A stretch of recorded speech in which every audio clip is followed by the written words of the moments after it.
നമസ്കാരം എല്ലാ പ്രിയപ്പെട്ട കൂട്ടുകാർക്കും എൻ്റെ യൂട്യൂബ് ചാനലിലെ പുതിയൊരു വീഡിയോയിലേക്ക് സ്വാഗതം. ഇപ്പോൾ നിങ്ങൾ കണ്ടത് നമ്മൾ ഡെയിലി ലൈഫിൽ പലപ്പോഴും കാണാറുള്ള സ്റ്റാറ്റസുകളിലൊന്നാണ്. അതായത് പലതരത്തിലുള്ള സ്റ്റാറ്റസുകൾ ഇറങ്ങുന്നതിനകത്ത് ഒരു ടൈപ്പ് സ്റ്റാറ്റസ് നമ്മളിപ്പോൾ FB എടുത്ത് നോക്കിക്കഴിഞ്ഞാൽ, ഇൻസ്റ്റ എടുത്ത് നോക്കിക്കഴിഞ്ഞാൽ, അതായത് വാട്സാപ്പിൻ്റെ സ്റ്റാറ്റസ് നോക്കിക്കഴിഞ്ഞാലും ഇതുപോലുള്ള ഒത്തിരി വീഡിയോകൾ നമ്മൾ കാണാറുണ്ട്. അപ്പോൾ എങ്ങനെയാണ് നമ്മുടെ ഇമേജസ് വെച്ചിട്ട് ഇതുപോലൊരു സ്റ്റാറ്റസ് ഉണ്ടാക്കുന്നത് എന്ന് പലർക്കും അറിയില്ല. അപ്പോൾ അതിന് വേണ്ടിയിട്ടുള്ളൊരു വീഡിയോ ആണ് എങ്ങനെയാണ് ഇമേജ് മൂവ് ചെയ്യിപ്പിച്ചുകൊണ്ട് സ്റ്റാറ്റസ് ഉണ്ടാക്കി ബാക്ക്ഗ്രൗണ്ട് വിട്ട് നമുക്ക് സ്റ്റാറ്റസ് ആക്കാൻ പറ്റുന്നത് എന്നതിനെക്കുറിച്ചുള്ളൊരു വീഡിയോ ആണ്. അപ്പോൾ അറിയാത്തവർ ആണെന്നുണ്ടെങ്കിൽ ഇത് പൂർണ്ണമായിട്ടും കാണാൻ ശ്രമിക്കുക. അറിയാവുന്ന ആൾക്കാരാണെന്നുണ്ടെങ്കിൽ സ്കിപ്പ് ചെയ്തേക്കുക. അപ്പോൾ നമുക്ക് വീഡിയോയിലേക്ക് പോകാം.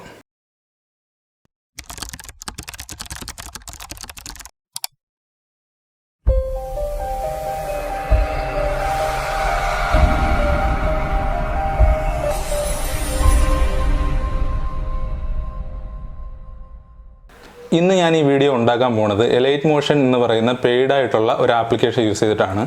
പ്ലേ സ്റ്റോറിൽ അവൈലബിൾ ആയിട്ടുള്ള ഒരു ആപ്ലിക്കേഷനാണ്. അതുപോലെ തന്നെ ഇതിൻ്റെ ക്രാക്ക് വെർഷനും നമുക്ക് ഗൂഗിൾ സെർച്ച് ചെയ്ത് കഴിഞ്ഞാൽ കിട്ടും. അഥവാ നിങ്ങൾക്ക് കിട്ടിയില്ല എന്നുണ്ടെങ്കിൽ എൻ്റെ ഇൻസ്റ്റഗ്രാമിൽ ഒന്ന് മെസ്സേജ് അയച്ചാൽ മതി, ഞാൻ നിങ്ങൾക്ക് ഷെയർ ചെയ്ത് തരാം. അപ്പോൾ എങ്ങനെയാണ് ഈ ഒരു വീഡിയോ ഉണ്ടാക്കുന്നത് എന്ന് നമുക്ക് നോക്കാം. എലൈറ്റ് മോഷൻ ഓപ്പൺ ചെയ്തതിന് ശേഷം താഴെ കാണുന്ന ആ പച്ച പ്ലസ് ബട്ടണിൽ ക്ലിക്ക് ചെയ്ത് കൊടുക്കുക. അപ്പോൾ വരുന്ന വിൻഡോയിൽ നിന്ന് രണ്ടാമത്തെ ഓപ്ഷൻ, അതായത് 9:16 എന്ന് പറയുന്ന ഓപ്ഷൻ സെലക്ട് ചെയ്യുക. ഇത് ഫുൾ സ്ക്രീൻ വരാൻ വേണ്ടിയിട്ടാണ്. അതിനുശേഷം ക്രിയേറ്റ് പ്രോജക്റ്റ് എന്ന് പറയുന്ന ആ ബട്ടൺ ക്ലിക്ക് ചെയ്യുക. അപ്പോഴേക്കും ഒരു വൈറ്റ് സ്ക്രീൻ ആയിരിക്കും നമ്മുടെ ഇതിലേക്ക് വരുന്നത്. അതിനുശേഷം ഇമേജ് ചൂസ് ചെയ്യുന്നതിന് വേണ്ടിയിട്ട് താഴെയായിട്ട് ഒരു പ്ലസ് ബട്ടൺ ഉണ്ട്. അപ്പോൾ അത് ക്ലിക്ക് ചെയ്യുക. പ്ലസ് ബട്ടൺ ക്ലിക്ക് ചെയ്യുമ്പോൾ ഇമേജും വീഡിയോയും അപ്ലോഡ് ചെയ്യാനായിട്ടുള്ള ഒരു സെക്ഷൻ നമുക്ക് കാണാം.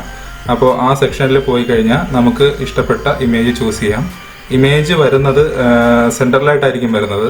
സെൻട്രലായിട്ട് വരുന്ന ഇമേജിനെ ഫുൾ സൈസ് ആക്കുന്നതിന് വേണ്ടിയിട്ട് മുകളിൽ കാണുന്ന 3 ഡോട്ട് ക്ലിക്ക് ചെയ്തതിന് ശേഷം ഫിൽ സ്ക്രീൻ കൊടുത്താൽ മതി. അപ്പോൾ ഫിൽ സ്ക്രീൻ കൊടുത്തു കഴിയാൻ നേരത്ത് ആ ഇമേജ് ഫില്ലായിട്ട് വരും. പിന്നീട് നമുക്ക് അഡ്ജസ്റ്റ് ചെയ്യണമെന്നുണ്ടെങ്കിൽ കുറച്ചൊന്ന് സൂം ചെയ്ത് അഡ്ജസ്റ്റ് ചെയ്ത് വയ്ക്കുക. ആദ്യമേ വീഡിയോയുടെ സ്റ്റാർട്ടിങ്ങിൽ എവിടെയാണോ വെക്കേണ്ടത് അവിടെയാണ് നമ്മൾ കൊടുക്കേണ്ടത്. അപ്പോൾ അതിനുശേഷം താഴെയായിട്ട് ഒരു മീറ്ററിൻ്റെ ഐക്കൺ കാണിക്കുന്നുണ്ട്. അപ്പോൾ അതിലേക്ക് ക്ലിക്ക് ചെയ്ത് കൊടുക്കുക. അപ്പോൾ അത് ക്ലിക്ക് ചെയ്ത് കഴിയുമ്പോൾ താഴെ ഒരു സ്ക്വയർ ആയിട്ടുള്ള ഏരിയ വരും. അതുപോലെ തന്നെ ലെഫ്റ്റ് സൈഡിലൊരു ഡയമണ്ടിൻ്റെ ഒരു ഐക്കണും വരും. അപ്പോൾ അതിനകത്ത് ഇമേജിൻ്റെ ആദ്യത്തെ ഏരിയയിൽ കൊണ്ടുവച്ചതിന് ശേഷം നമ്മൾ ഡയമണ്ടിൻ്റെ, അതൊരു കീ ആണ്, കീ ഫ്രെയിം സെറ്റ് ചെയ്ത് കൊടുക്കാൻ വേണ്ടിയിട്ടാണ്. അപ്പോൾ ആ ഒരു കീ ഫ്രെയിം സെറ്റ് ചെയ്ത് കൊടുക്കുക. അതിനുശേഷം നമ്മൾ മുകളിലത്തെ ടൈം ലൈൻ നന്നായിട്ട് ഡ്രാഗ് ചെയ്ത് എൻഡിൽ കൊണ്ടുവച്ചതിന് ശേഷം വീണ്ടും കീ ഫ്രെയിം ക്ലിക്ക് ചെയ്യണം. അതിനുശേഷം താഴെ swipe here to move layer എന്ന് പറയുന്ന ഭാഗത്ത് ലെഫ്റ്റിൽ നിന്ന് റൈറ്റിലേക്കോ റൈറ്റിൽ നിന്ന് ലെഫ്റ്റിലേക്കോ സ്വൈപ്പ് ചെയ്യുന്ന സമയത്ത് ഇമേജിൻ്റെ മുകളിലായിട്ട് ഒരു റെഡ് ലൈൻ പോണത് കാണാം. അപ്പോൾ ആ റെഡ് ലൈൻ മൂവ് ചെയ്യുന്നതിനനുസരിച്ച് ഇമേജും മൂവ് ചെയ്യുന്നതായിട്ട് കാണാം. അപ്പം നമുക്ക് അവസാനം വീഡിയോയുടെ ഏത് ഭാഗത്താണ് പോയി നിൽക്കേണ്ടത് എന്നുള്ളത് ചൂസ് ചെയ്യാൻ വേണ്ടിയിട്ടുള്ള ഒരു സെഷനാണ്. അപ്പോൾ നമ്മൾ ആ ഒരു കീ ഫ്രെയിമിൽ, അതായത് രണ്ടാമത് ആഡ് ചെയ്ത കീ ഫ്രെയിമിൽ എവിടെയാണ് ഇമേജ് പോയി നിൽക്കേണ്ടത് എന്നുള്ളത് സെറ്റ് ചെയ്ത് കൊടുക്കുക. ഇനി പുറത്ത് എവിടെയെങ്കിലും ക്ലിക്ക് ചെയ്ത് കഴിഞ്ഞാൽ അത് ക്ലോസ് ആവും. അതിനുശേഷം വേറെ ഇമേജ് വേണമെന്നുണ്ടെങ്കിൽ നമുക്ക് ചൂസ് ചെയ്യാം. അപ്പോൾ നേരത്തെ പറഞ്ഞ പോലെ തന്നെ വേറൊരു ഇമേജ് ചൂസ് ചെയ്യുന്നു. അതിനുശേഷം ആ ഇമേജ് ഫില്ലായി വന്നില്ല എന്നുണ്ടെങ്കിൽ അത് ഫില്ലാക്കുക. ജസ്റ്റ് സൂം ചെയ്ത് അഡ്ജസ്റ്റ് ചെയ്യുക. എന്നിട്ട് നേരത്തെ പറഞ്ഞ പോലെ തന്നെ സ്റ്റാർട്ടിംഗ് പൊസിഷൻ കൊണ്ടുവയ്ക്കുക എന്നുള്ളതാണ് ആദ്യത്തെ ഘട്ടം. അതിനായിട്ട് നമ്മൾ നേരത്തെ പറഞ്ഞ അതേ ബട്ടണിൽ തന്നെ ക്ലിക്ക് ചെയ്യുന്നു. ടൈം ലൈൻ പിടിച്ച് ഏറ്റവും ലാസ്റ്റ് കൊണ്ടുവയ്ക്കുന്നു. അതിനുശേഷം കീ ഫ്രെയിം ആഡ് ചെയ്യുന്നു. സ്വൈപ്പ് ചെയ്ത് താഴെ കാണുന്ന സ്ക്വയർ ആയിട്ടുള്ള ഏരിയയിൽ സ്വൈപ്പ് ചെയ്തതിന് ശേഷം എൻ്റെ ഇവിടെ വരണമെന്നുള്ളതും കൊടുക്കുന്നു. ഇപ്പോൾ ആ ടൈം ലൈൻ ഡ്രാഗ് ചെയ്ത് കഴിഞ്ഞാൽ 2 ഇമേജുകളും ഡ്രാഗ് ആവുന്നതായിട്ട് നമുക്ക് കാണാം. ആ ഒരു മോഷൻ നമുക്ക് കാണാൻ പറ്റും. ഇനി വേറൊരു ഇമേജ് ആഡ് ചെയ്യുകയാണ്. ഒരു ഇമേജ് ചൂസ് ചെയ്യുന്നു. നേരത്തെ പറഞ്ഞ അതേ പ്രൊസീജിയർ തന്നെയാണ്. ഇൻസേർട്ട് ചെയ്തതിന് ശേഷം ആദ്യത്തെ പൊസിഷനിൽ കൊണ്ടുവച്ചതിന് ശേഷം കീ ഫ്രെയിം ആഡ് ചെയ്ത് കൊടുക്കും. അതിനുശേഷം ലാസ്റ്റ് എവിടെയാണോ വരേണ്ടതെന്നുള്ളത് അതൊക്കെ അഡ്ജസ്റ്റ് ചെയ്ത് സൂമൊക്കെ അഡ്ജസ്റ്റ് ചെയ്ത് ഫില്ല് ചെയ്തതിന് ശേഷം ലാസ്റ്റ് ഏത് പോർഷനിലാണോ സ്ക്രോളായി നിൽക്കേണ്ടത് ആ പോർഷനിൽ കൊണ്ടു ചെന്ന് നമ്മൾ വീണ്ടും ഒരു കീ ഫ്രെയിം ആഡ് ചെയ്യുക എന്നുള്ളതാണ്.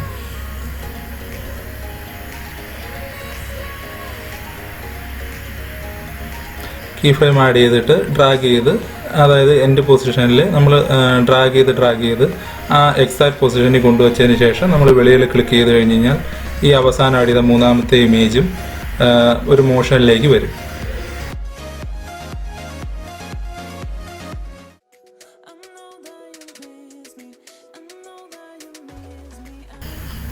ഇനി നമ്മൾ ജസ്റ്റ് ഈ ടൈം ലൈൻ ഒന്ന് ഡ്രാഗ് ചെയ്ത് നോക്കി കഴിഞ്ഞാൽ നമ്മൾ ആഡ് ചെയ്ത 3 ഇമേജും അതിൻ്റെ ആനിമേഷൻ ചെയ്യുന്നതായിട്ട് നമുക്ക് കാണാൻ പറ്റും. ഇനി അടുത്തത് നമ്മൾ ഒരു സോങ് ഇതിന് ആഡ് ചെയ്ത് കൊടുക്കുകയാണ്. നമ്മുടെ ഗാലറിയിൽ കിടക്കുന്ന ഏതെങ്കിലും ഒരു സോങ് സെലക്ട് ചെയ്ത് കൊടുക്കുക. നേരത്തെ ഇമേജ് ആഡ് ചെയ്ത അതേ പ്രൊസീജിയർ തന്നെയാണ് സോങ് ആഡ് ചെയ്യുന്നതിനും. ഇപ്പോൾ സോങ് ആഡ് ആയിട്ടുണ്ട്.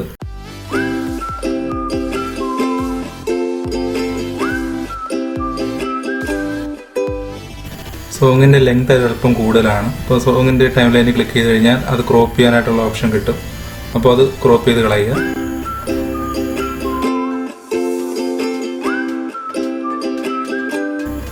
അടുത്ത സ്റ്റെപ്പ് എക്സ്പോർട്ട് ചെയ്യാനാണ്. അത് മുകളിലത്തെ 3 ഡോട്ട് ക്ലിക്ക് ചെയ്ത് കഴിഞ്ഞാൽ എക്സ്പോർട്ട് ചെയ്യാനായിട്ടുള്ള ഓപ്ഷൻ നമുക്ക് ലഭിക്കും. അപ്പോൾ അതിനകത്തുനിന്ന് വീഡിയോ ചൂസ് ചെയ്യുക. അതിനുശേഷം എക്സ്പോർട്ട് ക്ലിക്ക് ചെയ്യുക. ഇപ്പോൾ എക്സ്പോർട്ടിങ് നടക്കുകയാണ്. കുറച്ച് ടൈം എടുക്കും ഇതൊന്ന് എക്സ്പോർട്ടായി തീരുന്നതിന് വേണ്ടിയിട്ട്. അപ്പോൾ നമ്മൾ ഈ ഒരു വിൻഡോ ക്ലോസ് ചെയ്യാതെ ചെറുതായിട്ടൊന്ന് വെയിറ്റ് ചെയ്ത് കൊടുക്കുക.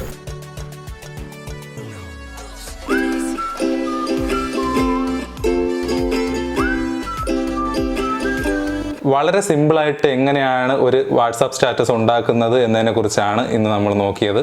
അപ്പോൾ ഈ ഒരു വീഡിയോ നിങ്ങൾക്ക് ഇഷ്ടമായി കാണുമെന്ന് ഞാൻ കരുതുന്നു. ഇഷ്ടമായി എന്നുണ്ടെങ്കിൽ ഈ വീഡിയോ ഒന്ന് ലൈക്ക് ചെയ്യുക. മറ്റുള്ളവരിലേക്ക് എത്താനായിട്ട് ഒന്ന് ഷെയർ ചെയ്ത് കൊടുക്കുക. ചാനൽ ഇഷ്ടമായി എന്നുണ്ടെങ്കിൽ ഒന്ന് സബ്സ്ക്രൈബ് ചെയ്യുക. അതുപോലെ തന്നെ ബെൽ ബട്ടനും ഒന്ന് അമർത്തിയേക്കുക. അപ്പോൾ പുതിയൊരു വീഡിയോ ആയിട്ട് കാണും വരെ ബൈ.